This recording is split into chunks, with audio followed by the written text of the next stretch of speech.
I remember staring at the email that landed in my inbox that Thursday morning. Subject line, promotion decision final. My hands shook as I opened it. After 3 years of perfect performance reviews, after landing the Riverside account that saved our quarter, after training half the department, Derek Callahan had rejected my promotion to senior account manager. The reason listed made my blood run cold. Does not demonstrate collaborative team spirit required for leadership roles. I knew exactly what that meant. 2 weeks ago, Derek had asked me to falsify client reports to hide budget overruns on his pet project. I'd said no. Now I was paying the price, but Derek didn't know something. I'd been documenting everything since my first week at Apex Solutions. Every sketchy request, every inappropriate comment, every instance of him taking credit for my work. My phone buzzed. A text from my colleague Andre. Did you see? He promoted Kyle instead. Kyle's been here 8 months. I smiled grimly. Derek Callahan had just made his biggest mistake. My name is Jordan Hayes, and I'd spent years building a career at Apex Solutions while my boss systematically undermined me. I started as a junior account coordinator fresh out of college, eager to prove myself in the competitive world of marketing analytics. The company seemed perfect at first, located in a glass tower downtown, promising growth opportunities and merit-based advancement. Derek interviewed me personally. He was charming, successful, everything I wanted to become. He hired me on the spot, saying I had raw talent that just needed proper guidance. The first 6 months were amazing. I worked 60-hour weeks, learned everything I could, and exceeded every target he set. Derek praised me publicly, called me his rising star, and promised that hard work always paid off at Apex. Then things changed. Small things at first, assignments given to others without explanation, my ideas presented in meetings as if they were his. I told myself it was normal, that I needed to pay my dues. I was wrong. The Riverside account was my breakthrough moment, or so I thought. It was March, and our agency was bleeding clients after a failed campaign for a major retailer went public. Morale was low, and rumors of layoffs circulated daily. I'd been researching Riverside Manufacturing for months, knowing they were unhappy with their current agency. I built a complete proposal on my own time, a 47-page strategy document with market analysis, creative concepts, and projected ROI. I presented it to Derek privately, expecting him to let me pitch it to the executive team. Instead, he took my proposal, added his name as lead strategist, and presented it himself. When Riverside signed a 3-year contract worth $2.4 million annually, my boss got a bonus and a company-wide email praising his initiative. My name appeared once, buried in the acknowledgments. I went at HR carefully, professionally. I showed them my original files with timestamps. They thanked me for bringing it to their attention and said they'd look into it. Nothing changed. That's when I started my documentation system. I created a secure cloud folder, completely separate from company servers. Every email, every meeting note, every project file, I backed up with timestamps and context. When Derek asked me to do something, I confirmed it in writing. When he made promises, I followed up with recap emails. I became meticulous, almost obsessive, about creating paper trails. My apartment walls were covered with printed timelines, connecting dots between various schemes. My best friend Casey thought I was paranoid. "You're working for a marketing agency, not investigating a conspiracy," she'd say during our weekend coffee meetings. But I knew better. My boss had a pattern. He identified talented people, used them until they burned out or quit, and took credit for everything they produced. I'd watched it happen to 3 people before me. The difference was, I wasn't going to quit. I was going to build a case so airtight that even Apex's notoriously protective legal department couldn't ignore it. The promotion opportunity appeared in August. Apex posted an opening for senior account manager, a position that came with a $30,000 raise, direct reports, and a seat in strategy meetings. I was perfect for it. My performance reviews were flawless, my client retention rate was 98%, and I'd brought in more new business than anyone in my department. Even my colleagues expected it. Andre had congratulated me a week before applications closed, saying it was basically already yours. I spent 2 weeks on my application, documenting every achievement, every successful campaign, every innovation I'd implemented. I gathered recommendation letters from clients, something Derek always said he valued. The night before the deadline, I stayed until midnight perfecting my submission. My boss saw me leaving. "Working late on something important?" he asked, his smile not quite reaching his eyes. "Just wanted to make sure everything was perfect," I replied. He nodded slowly. "That's what I like about you, always thorough, almost too thorough sometimes." The comment felt like a warning, but I submitted my application anyway. 2 days later, Derek called me into his office. The space was exactly what you'd expect from someone obsessed with appearances: expensive furniture, awards covering one wall, and a window view he mentioned constantly. He gestured to the chair across from his desk, the one positioned slightly lower than his, a power play so obvious it would have been funny if it weren't so effective. "I wanted to talk about your promotion application," he began, fingers steepled like he was about to deliver wisdom. My heart raced, but I kept my expression neutral. "I'm impressed by your ambition, really, but I need to be honest with you." He paused for effect, a technique I'd seen him use dozens of times. "You're not ready for senior management. You're talented, don't get me wrong, but you lack the collaborative spirit we need in leadership positions." I felt my face flush. "Sir, I've trained 6 junior coordinators. I've never missed a deadline. My client satisfaction scores." He held up a hand. "This isn't about numbers. It's about judgment, about knowing when to be a team player." The real reason behind that speech became clear over the next week. His pet project, a complete rebrand for Halston Industries, was failing badly. Derek had promised results he couldn't deliver, spent twice the approved budget, and the client was threatening to pull out. During a department meeting, he presented the mess as a learning opportunity and announced that we'd all be collaborating to fix it, which meant working unpaid overtime to clean up his disaster. After the meeting, he pulled me aside. "I need you to adjust some numbers in the client reports," Derek said casually, like he was asking me to make coffee. "The budget overruns aren't as bad as they look. We just need to redistribute some costs across other accounts to make it appear more balanced." I stared at him. "You want me to falsify financial reports?" His smile vanished. "I want you to be creative with cost allocation. It's standard practice." "It's fraud," I said quietly. His eyes hardened. "It's business, and it's not a request." I had 48 hours to decide. Derek made it clear that my team player attitude would be a major factor in the promotion decision. The threat was obvious: comply or lose everything I'd worked for. I spent those 2 days barely sleeping, running through scenarios. If I said yes, I'd be complicit in fraud. If I said no, he would retaliate. There was no good option, only less terrible ones. On Friday afternoon, I sent an email. Professional, polite, and absolutely firm. "After reviewing the Halston financials, I don't believe reallocating costs across accounts is appropriate given our reporting obligations. I'd be happy to work with you on legitimate budget solutions." I copied myself on a personal email, added it to my documentation folder, and waited. The response came within minutes. "Noted. Let's discuss your future at Apex early next week." That weekend, I didn't leave my apartment. I organized every piece of evidence I'd collected, 3 years of misconduct laid out in chronological order, and prepared for war. Monday morning, Kyle Romano walked into the office wearing a new suit. He'd been with Apex for exactly 8 months, hired as a junior coordinator with less experience than I'd had as an intern. He was the newest favorite, young, eager, and most importantly, willing to do whatever Derek asked without question. I watched him head straight to the corner office, saw them laugh about something, and felt my stomach turn. Andre appeared beside me with coffee.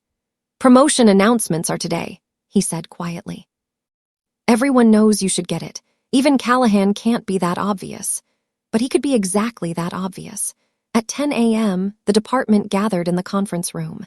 Derek stood at the head of the table, projector displaying the new organizational chart. "I'm pleased to announce that Kyle Romano will be our new senior account manager, effective immediately." The room went silent. Kyle tried to look humble but couldn't hide his smirk. My boss continued. "Kyle has demonstrated exceptional collaborative skills and strategic thinking." I felt every eye in the room on me. The promotion email arrived that evening, the one that changed everything. But it wasn't just the rejection that mattered. It was the metadata. See, Derek had forwarded the official HR rejection to me, but he'd forgotten to remove the previous message thread. There, in the email chain, was his original message to Vanessa Park, our HR director, dated 3 days before I'd refused to falsify the Halston reports. Vanessa, regarding the senior account manager position, I'm recommending Kyle Romano. I have concerns about Jordan Hayes' judgment and team fit. We'll discuss specifics privately. The timestamp proved it.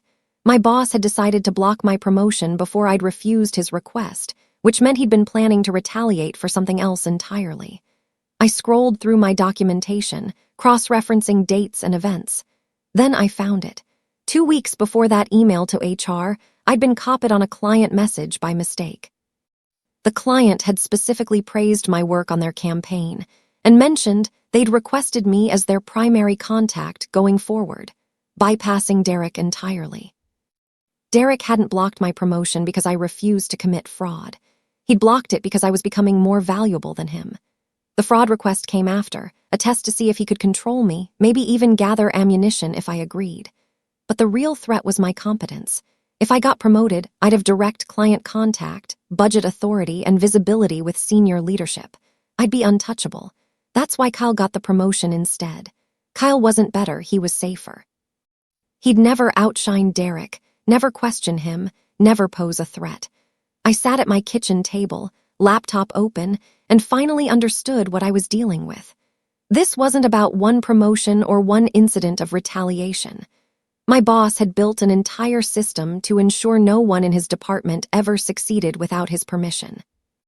I pulled up my documentation folder, now containing 127 files organized by category: credit theft, financial irregularities, retaliation, hostile work environment. Then I opened a new document and started writing. Not a complaint, not an appeal. A complete forensic report. Tuesday morning, I arrived at work early and requested a meeting with Vanessa Park. She seemed surprised but agreed to see me at 2 p.m. I spent the morning acting completely normal, attending meetings, responding to emails, even congratulating Kyle on his promotion when he nervously approached my desk. "No hard feelings?" he asked.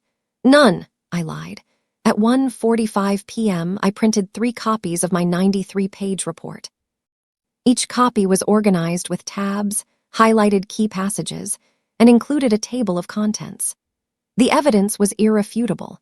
47 documented instances of credit theft for subordinates' work, 12 examples of budget manipulation, 23 cases of retaliation against employees who challenged him, and the timeline proving he'd blocked my promotion before the fraud request. I also included something I'd been saving: messages from former Apex employees who'd left the company specifically because of Derek. I'd tracked down 6 of them over the past year, and they'd all shared eerily similar stories. Derek had a 73% turnover rate in his department, the highest in the company. Vanessa's office was smaller than Derek's, but somehow more intimidating.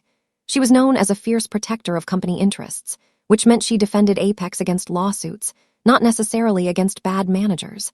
I'd prepared for that. "Thank you for seeing me," I started, placing 1 copy of my report on her desk.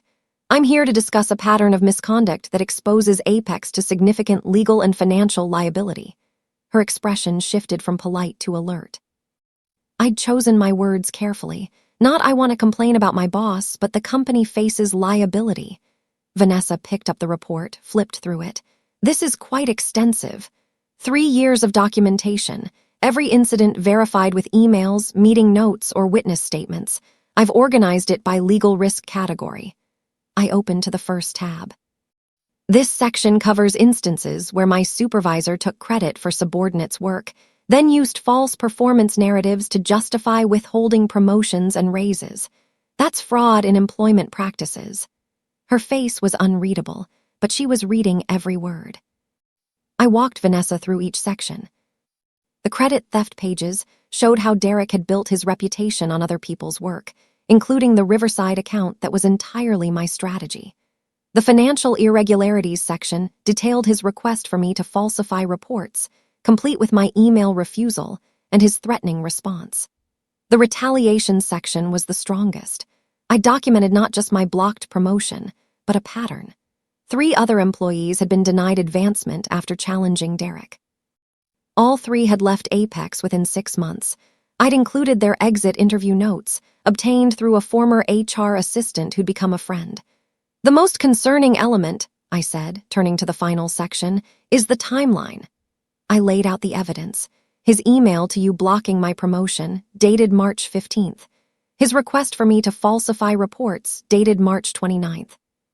He retaliated before I refused to commit fraud, which means the fraud request was secondary to his real concern, that I was becoming too competent and too visible to clients. Vanessa was silent for a long moment. "Why bring this to me now?" Vanessa asked. "Why not earlier?" "Because I needed to be sure. If I'd come forward after 6 months or even a year, it would have looked like sour grapes from an unsuccessful employee. But 3 years of documentation, corroborated by multiple former employees, showing a consistent pattern of misconduct, that's not a personal grievance. That's a systemic problem that could cost Apex millions in lawsuits." I pulled out the second copy of my report. "This copy is for your records. The third copy is for my attorney, but I'd prefer not to involve lawyers if Apex handles this internally." The threat was implicit but clear. Vanessa set down the report carefully. "What outcome are you looking for?" "First, a complete investigation by an external firm, not internal HR. His influence here is too strong. Second, I want the senior account manager position I earned. Third, I want assurance that there can be no further retaliation. And fourth," I met her eyes directly, "I want every employee he wronged to receive fair compensation for stolen opportunities." Vanessa promised nothing, but I could see the calculations happening behind her eyes. She was weighing the cost of action versus inaction. "I'll need to discuss this with the executive team," she said finally. "In the meantime, I'd ask that you not distribute any additional copies of this report." "Of course," I agreed, "as long as I have your assurance that there will be no retaliation while you investigate." She nodded. "You'll work from home for the rest of the week while we review your documentation." Paid administrative leave, standard procedure. I left her office at 3:47 p.m. By 4:15 p.m., I'd been escorted out of the building by security, my desk cleared, my access badge deactivated. So much for no retaliation. I sat in my car in the parking garage and called the attorney I'd been consulting for the past 6 months.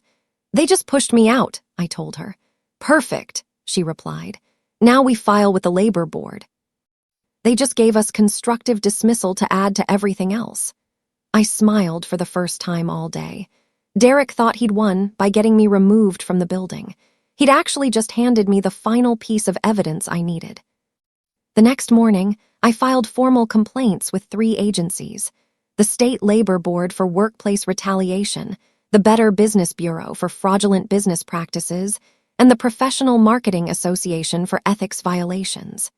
Each complaint included my full documentation package. I also did something that would have terrified me a month earlier. I contacted Riverside Manufacturing, the $2.4 million client I'd landed, and requested a meeting with their CEO, Patricia Blackwell. She agreed to coffee that Friday. We met at a cafe downtown, away from Apex's office. Patricia was direct, a quality I'd always appreciated in our email exchanges. "Your message said this was important," she began. I handed her a folder. "This is the original strategy proposal I created for your account. You'll notice it's dated 2 months before Derek Callahan presented what he claimed was his approach to winning your business." She read through it carefully, comparing it to copies of what my boss had shown her. Her expression darkened. "He told us this was his proprietary strategy. That's why we signed with Apex. Derek hasn't created an original strategy in 3 years. Everything you've received from Apex under his name came from me or other team members." Patricia was furious, but not at me. "Do you know how much we've paid based on his supposed expertise? Our board approved this contract because we thought we were working with an industry innovator." She pulled out her phone. "I'm calling our legal team if Apex's new business pitch was fraudulent." "That's not why I'm telling you this," I interrupted. "I'm telling you because you deserve to know who actually created your campaigns. And because when Apex tries to claim I'm a disgruntled employee making false accusations, I want you to know the truth." She studied me. "What's happening at Apex?" I told her everything. The blocked promotion, the fraud request, the retaliation, the documentation I'd gathered. When I finished, she was quiet for a moment. "What do you need from me?" she asked. "If it comes to it, if this goes to court or arbitration, would you be willing to testify about the fraudulent pitch?" About who actually created your strategy? She didn't hesitate. Absolutely. And Jordan, when this is over, call me. Riverside is expanding our marketing department. We could use someone with your integrity. The first crack in Derek's armor appeared the following Monday. I was home, technically on administrative leave, when Andre called. The executive team showed up this morning, he said, voice low. Outside investigators, whole department being interviewed individually. Callahan was pulled into a conference room at 8 a.m. and hasn't come out. I felt a surge of vindication. Vanessa had actually started an investigation. What's everyone saying? That he's done. Kyle's panicking because apparently the investigators asked him specifically about his promotion process, and Vanessa's been in the CEO's office all morning. My phone beeped with another call. Unknown number. I need to go, I told Andre. The unknown caller was from Apex's external law firm. They wanted to schedule a meeting to discuss resolution options. Resolution options meant settlement. They were scared. I called my attorney before responding. They're going to lowball you, she warned. They'll offer just enough to make you go away quietly. Don't take the first offer or the second. We scheduled the meeting for Wednesday at their downtown office. The law firm's conference room was designed to intimidate, all dark wood and leather chairs. 3 attorneys sat across from me and my lawyer. They presented their offer in a folder with Apex's logo, $75,000 settlement, my promotion to senior account manager, and a mutual non-disclosure agreement. That's insulting, my attorney said before I could speak. My client has documented 3 years of systematic fraud, retaliation, and employment law violations. She has multiple witnesses, including clients who were deceived about who created their campaigns. $75,000 doesn't begin to cover the damages, let alone the lost wages from blocked promotions. The lead attorney, a man named Timothy Fletcher, remained calm. We disagree with your characterization of events. However, in the interest of avoiding litigation, we're prepared to negotiate. Then negotiate, my lawyer replied. My client wants $300,000 in compensatory damages, her promotion with retroactive pay for 3 years, a formal apology from Apex's CEO, termination of Derek Callahan, and an independent audit of his department's practices for the past 5 years. Fletcher actually laughed. That's not happening. The negotiations lasted 4 hours. Every time they pushed back, my attorney pulled out another piece of evidence. She had everything memorized, could cite specific page numbers from my documentation. Around 3 p.m., Fletcher received a phone call. He excused himself, returned 10 minutes later looking shaken. We need to adjourn, he said. New information has come to light that requires our attention. We left feeling confident but uncertain. What just happened? I asked my lawyer in the elevator. She smiled. My guess, one of the other people your boss retaliated against just came forward. Your documentation probably encouraged them. She was half right. That evening, I received an email from Kyle Romano's personal account. Subject line, I'm sorry. The message was short.